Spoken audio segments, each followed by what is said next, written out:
और राजनीति में आने की जो है कोशिश करता है और 2 बार चुनाव हार जाता है, दोनों बार जमानत जब्त, तीन बार जमानत जब्त। तो दोस्तों अब ये तीसरी बार अभी वाली गिन रहे हो क्या?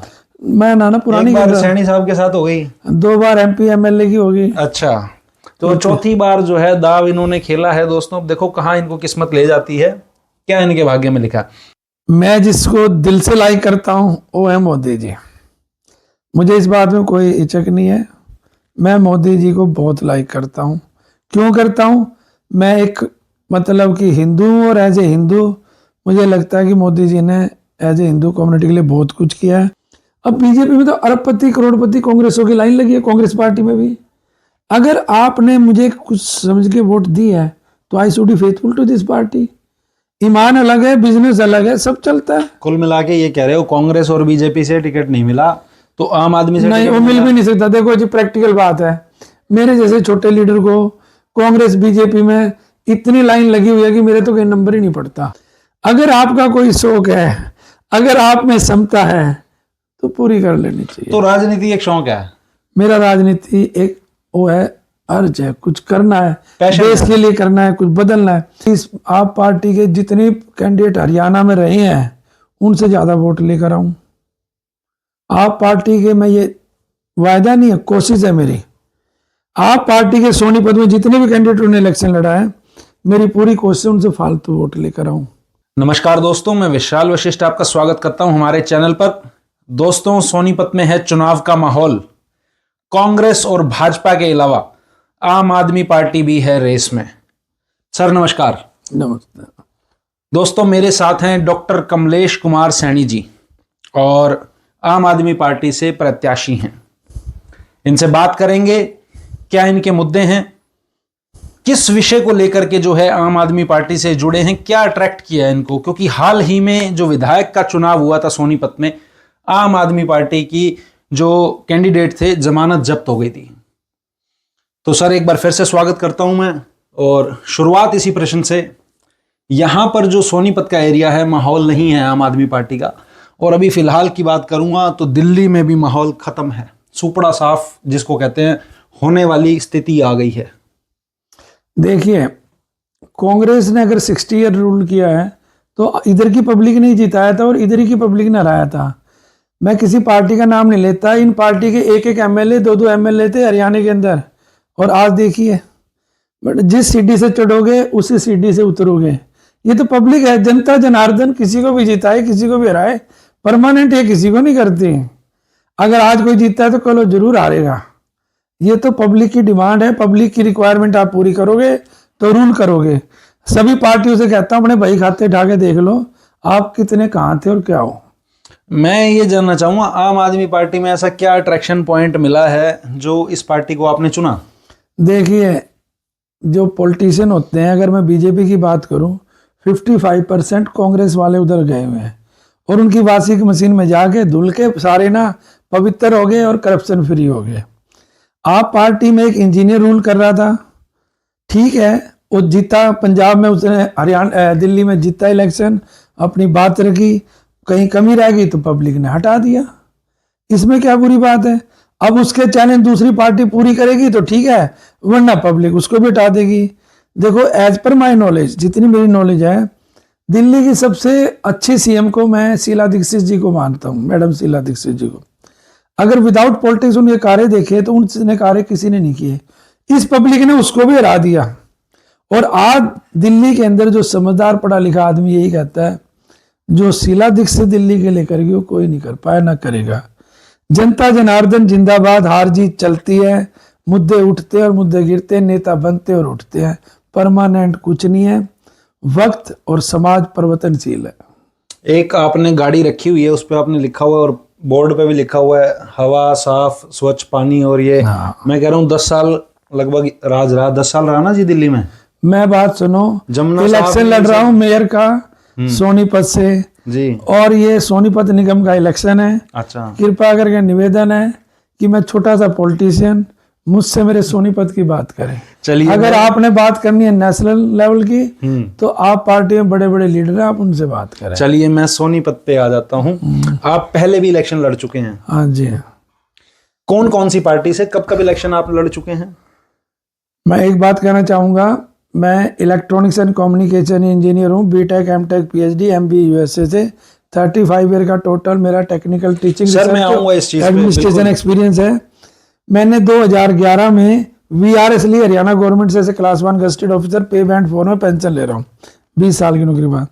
2019 में राजकुमार सैनी, श्री राजकुमार सैनी जी, जो मेरे साले साहब के बहुत अच्छे दोस्त थे, मेरी ससुराल अम्बाला सिटी की है, उन्होंने मुझे कहा भी आप इलेक्शन लड़ो, समाज के लिए लड़ो। मैंने अपना कॉलेज खोला था। मेरे पिताजी कर्नल भजन सैनी कहते हैं भाई ससुराल से नहीं लड़ना, अपने गांव से लड़ेंगे, हार जीत कुछ भी हो। तो उन्होंने बताया भी गढ़ी हसनगढ़ कॉन्स्टिट्यूंसी, गढ़ी हापला कलोई, इसके अंदर तो सैनियों का इतना हिसाब किताब नहीं है। मैं बोला कि अब तो बहुत वक्त हो गया आज़ादी को, बिरादरी बेस पे इलेक्शन नहीं लड़ना चाहिए, हार जीत होती है, अपने गाँव से लड़ेंगे। मैंने गढ़ी सांपला कलोई से चौधरी भूपेंद्र हुड्डा जी के खिलाफ इलेक्शन लड़ा था और मुझे बहुत अच्छा लगा। वोट मेरी 4,000 आई थी और मैं सेटिस्फाई हूँ। और हुड्डा जी की हम बहुत इज्जत करते हैं। देखो, हुड्डा जी एक इलेक्टेड चीफ मिनिस्टर थे, हमें गर्व होना चाहिए भी हमारी जनता ने उनको चुना। पार्टियां अलग चीज है, मैं तो सभी चीफ मिनिस्टरों की इज्जत करता हूँ, उसके बाद भी लड़ा आपने इलेक्शन में? उसके बाद मेरा अपना कॉलेज है हसनगढ़ में, CCLS college of architecture and design. 2025 में मैंने किसी पार्टी से नहीं, अपना इंडिपेंडेंट इलेक्शन लड़ा MP और MLA का। मैं एक अपनी पार्टी रजिस्टर्ड 2025 में कैसे लड़ा सर ये? मैं ना जी एक अपनी पार्टी रजिस्टर्ड कराई है इलेक्शन कमीशन ऑफ इंडिया से, प्रोसेस में है। अच्छा। एप्लीकेशन जमा हो चुकी है, रिसिप्ट आ चुकी है और इलेक्शन करके डिले होगी, वरना मेरे को 2-3 महीने में आ जाएंगे ऑर्डर। अच्छा। तो मैं अपनी पार्टी अपने हिसाब से, देखो आगे क्या करते हैं। पर 2025 में मैंने सोचा भी MP का इलेक्शन लड़े। छोटी पार्टियां मुझे ऑफर दे रही थी और सच पूछे तो हर पार्टी कुछ ना कुछ मांग ही रही थी। मैं बोला जब पैसे देके हारना है तो इंडिपेंडेंट ही हार लेते हैं। देखो कंपटीशन था MP में BJP और कांग्रेस का, इन दोनों को छोड़ के सबकी जमानत जब्त हुई है सोनीपत से, BJP और कांग्रेस को छोड़ के। और मैंने इलेक्शन लड़ा, अपने मुद्दों पे लड़ा, ठीक है। मेरे को 1100 वोट आई थी, आई डोंट माइंड इट, पर मुझे अच्छा लगा। अच्छा, एक बात आप कह रहे हो कि पैसे दे के हारना था तो इंडिपेंडेंट ही हार लूं, मतलब हार निश्चित थी, ये पता है आपको? देखो जी बात सुनो, मैं अराउंड 20 कंट्रीज गया हूँ, हवा में मैं बात नहीं करता। जो calculation mathematics of ground situation है, उसमें MP के इलेक्शन में कांग्रेस और BJP को छोड़ के हरियाणा में किसी की पोजीशन थी नहीं। और आप भी देख लो, हरियाणा में कांग्रेस और BJP जीतती है। MLA में भी इंडिपेंडेंट आ सकते थे आप? MLA में वही था, छोटी पार्टियां ऑफर दे रही थी, सारे सेवा कराना चाहते थे। तो मैं भी एक इंजीनियर हूँ, 35 साल का एक्सपीरियंस है मुझे पॉलिटिक्स में। मैं इंजीनियरिंग कॉलेज के टाइम ही हम पॉलिटिशियन रहे हैं, उस टाइम भी। तो ग्राउंड सिचुएशन नाप लेते हैं भी क्या ग्राउंड सिचुएशन है और मेरे पास कितना सरमाया और सामने वाले के पास क्या है। तो मैंने इलेक्शन पूरा फाइट किया, ठीक है। अब मेयर के टाइम पे क्या किसी ने कोई देखो डिमांड जी, नहीं करी? मेयर के टाइम भी मैंने इलेक्शन लड़ना था इंडिपेंडेंट। अच्छा। बड़ी साफ सी बात है, मेरे पास जो फाइनेंशियल है, जो मुझे सब पता है, आई एम सेटिस्फाइड। मेयर के टाइम भी मेरे पास एक दूसरी पार्टी ने ऑफर दिए है, मैं ठीक था। सुशील गुप्ता जी का मैं बहुत ज़्यादा आदर करता हूँ, माननीय सम्माननीय सुशील गुप्ता जी। वो उनके कॉलेज में डायरेक्टर जनरल रहा हूँ 2013-14 में। उनकी मैं बहुत ज़्यादा इज्जत करता हूँ इररिस्पेक्टिव ऑफ पॉलिटिक्स। और वो भी मुझे अच्छी तरह जानते हैं कि मेरा झुकाव साइकोलॉजिकली किस तरफ है। उन्होंने मुझे ऑफर, मतलब उनको मैं ना नहीं कर सका। और मैं भी चाहता था कोई नेशनल लेवल की पार्टी मुझे टिकट दे। देखो जी, BJP कांग्रेस में तो बहुत बड़ी बड़ी हस्तियां बैठी हैं। तो हिंदुस्तान में 3 ही नेशनल लेवल की पार्टी है, BJP, कांग्रेस और आप, तीसरी चौथी तो कोई है नहीं। तो जब मैंने सोचा एक ट्राई तो करें। मैंने गुप्ता जी से खुद रिक्वेस्ट करी, गुप्ता जी कहते हैं देखते हैं, ठीक है जी।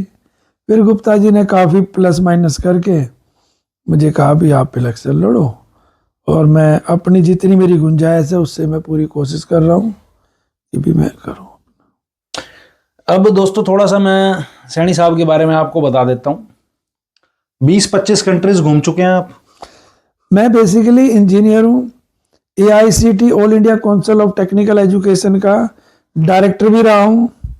मैं Chaudhary Devilal memorial engineering college Panniwala Mota HPSC के थ्रू सिलेक्ट भी रहा, जॉब्स चेंज करता रहा। मुझे जब भी अपॉर्चुनिटी मिली रिसर्च पेपर्स के लिए, 2012 में लास वेगस नेवादा यूएसए मैंने सेशन चेयर किया है, जो मेरे लिए आज बहुत बड़ी प्रिविलेज है। और लाइफ टाइम अचीवमेंट अवार्ड मुझे एज ए इलेक्ट्रॉनिक इंजीनियर 2015 में बैंकॉक थाईलैंड में मिला। मैं थाईलैंड एक कंपनी के साथ एसोसिएटेड था, उनकी सभी कॉन्फ्रेंसेस का chairman, inaugural address, invited address के लिए जाता था। तो मैं काफ़ी कंट्रीज में गया हूँगा जी। डिग्रीज कितनी ले रखी हैं आपने? मैं 1985 में इंदिरा गांधी जी का जो शूट आउट हुआ था, उस टाइम मैं केमिस्ट्री की लैब में था। प्री इंजीनियरिंग करी खालसा कॉलेज अमृतसर से, पंजाब से। फिर मैंने इंजीनियरिंग करी बीटेक, हरियाणा गवर्नमेंट ज्वाइन कर ली। हरियाणा गवर्नमेंट की एक स्कीम आई वर्ल्ड बैंक स्कीम, उस वर्ल्ड बैंक स्कीम में विद सैलरी स्टाइपेंड के साथ मुझे एमटेक करी पंजाब इंजीनियरिंग कॉलेज चंडीगढ़ से। फिर मैंने पीएचडी करी सब गवर्नमेंट में, और बीटेक एमटेक पीएचडी। फिर मुझे अपॉर्चुनिटी मिली एमबीए की इंटरनेशनल यूनिवर्सिटी मिजोरी यूएस से, हॉर्नीमन सर्कल बॉम्बे से। तो मैंने डिस्टेंस एजुकेशन से वहाँ एमबीए की डिग्री करी जी। मैं गवर्नमेंट जॉब में बीटेक कर आया था, और उसके बाद सारी डिग्री जॉब के थ्रू ही करी जी। और 2011 में 20 साल होने के बाद मैंने वीआरएस ले ली, पेंशन ले रहा हूँ। और तब से डिफरेंट कॉलेजेस में डायरेक्टर हूँ। हिंदू कॉलेज ऑफ इंजीनियरिंग में डायरेक्टर था, आईएमटी मुरथल में डायरेक्टर था, पाइट में डायरेक्टर था, और अब मेरा अपना कॉलेज है CCLS college of architecture and design गांव हसनगढ़ में। मैं हर साल 20 लड़कियों को, गरीब लड़कियों को टोटली फ्री एडमिशन देता हूँ बीबीए बीसीए में। अब सर बात ये है, देखो दोस्तों, ये बहुत बड़ी बात है कि इतना पढ़ा लिखा एक व्यक्ति है और राजनीति में आने की जो है कोशिश करता है, और 2 बार चुनाव हार जाता है, दोनों बार जमानत जब्त, तीन बार जमानत जब्त। तो दोस्तों अब ये तीसरी बार अभी वाली गिन रहे हो क्या? मैं नाना पुरानी एक बार सैनी साहब के साथ हो गई, 2 बार एमपी एमएलए की होगी। अच्छा, तो चौथी बार जो है दाव इन्होंने खेला है। दोस्तों अब देखो कहाँ इनको किस्मत ले जाती है, क्या इनके भाग्य में लिखा। फेवरेट नेता कौन है आज की डेट में आपका? देखिए जी, मैं जिसको दिल से लाइक करता हूं वो है मोदी जी। मुझे इस बात में कोई हिचक नहीं है, मैं मोदी जी को बहुत लाइक करता हूं। क्यों करता हूं?